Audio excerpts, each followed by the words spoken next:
Report کر رہے ہیں اٹک سے۔ جمعیت طلبہ عربیہ کے زیر اہتمام تعمیر پاکستان کنونشن جامع مسجد دارالاسلام کالونی اٹک میں اختتام پذیر ہو گیا، جس میں ضلع اٹک کے مدارس دینیہ کے طلبہ نے تلاوت، نعت شریف تقریر میں حصہ لیا۔ ڈاکٹر طارق سلیم، امیر جماعت اسلامی صوبہ پنجاب، محمد افضل، سیکرٹری جنرل جمعیت طلبہ عربیہ پاکستان نے بطور مہمان خصوصی شرکت کی۔ طلبہ کو انعامات اور شیلڈ دی گئیں۔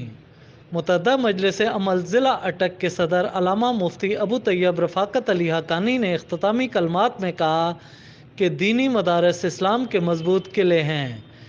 طلبہ کرام کی حوصلہ افزائی کے لیے بہترین انداز میں کامیاب کنونشن کرنے پر انتظامیہ کو خراج تحسین پیش کیا اور ملک و ملت کی سلامتی اور بچوں کے مستقبل تابناک کے لیے اور قبلہ اول کی آزادی اور عالم اسلام کے لیے دعا کی گئی۔